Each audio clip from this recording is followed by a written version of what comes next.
And I'm a proud Londoner. London is to me the flower of cities all. And I rejoice this evening that the Lord Mayor and the corporation should be entertaining such a goodly company. Oh, the health and the long life of the Lord Mayor and corporation of the great city of London. The history of London goes back into the mists of the past. Oh, there are difficulties from time to time between the central government and between great municipalities. And although I'm the head of a government at the moment, I've also been mayor of a borough, one of the poorer sisters of the city of London.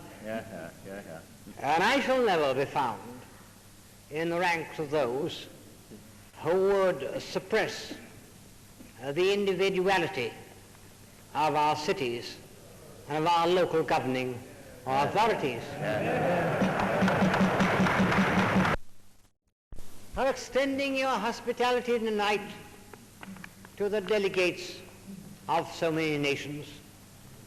In this old hall, many great men have been received.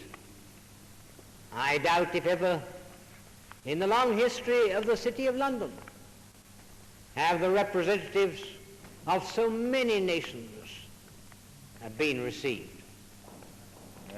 I doubt if ever. Your Excellencies and Your Graces, my Lords, ladies and gentlemen, may I give you the toast of the sovereigns and heads of states represented at the General Assembly of the United Nations.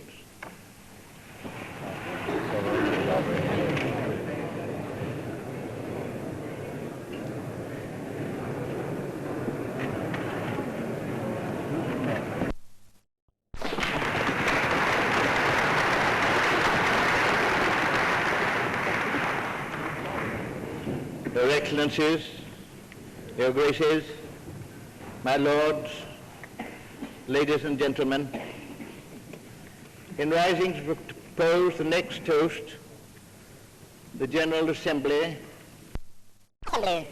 of the United Nations.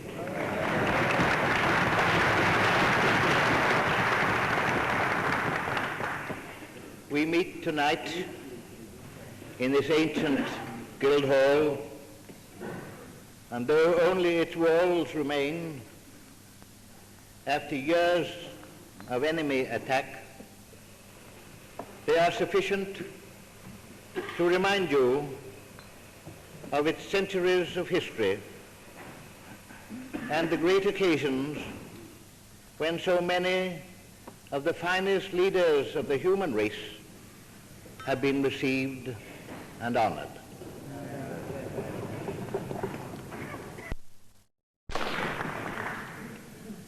War has always meant for us in the City of London the severance of old connections, the crippling of commerce, the loss of capital invested overseas, and the disturbance of credit and sound finance over the world. Total war has meant much more than that. You have only to look around this great city to see what we have suffered when we were the main target of the enemy's aerial attack. I realize, as I am sure you do, that the peoples of the world are watching closely what you are doing. I rejoice myself, and on behalf of the citizens of London, that you have made such a splendid beginning. You have already set up nearly all the machinery of the United Nations organization, and in this task you have behind you informed opinion in every country, and nowhere is this stronger than among the maritime community in the City of London.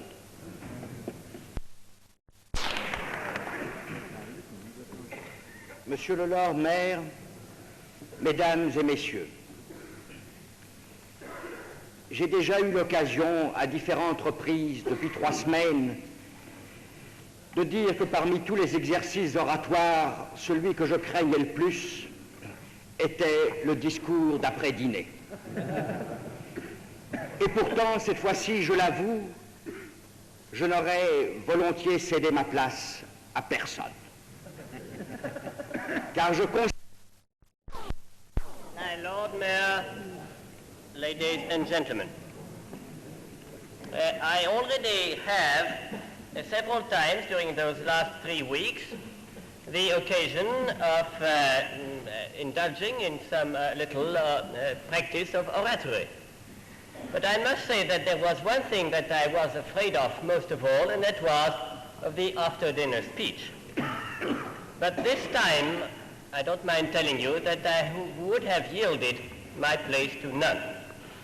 Because I know it's going to be one of the greatest recollections of my life, one that will come back to mind with the greatest pride, that I have been called upon to be the interpreter of 51 free, democratic, and victorious nations.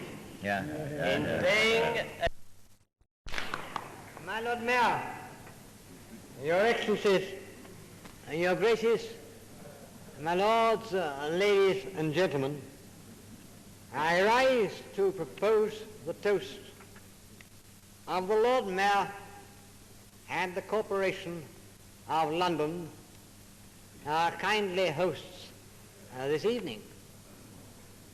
You will, I'm sure, realize my difficulty, and because all the best things that I could have said have been said by Monsieur Spaak.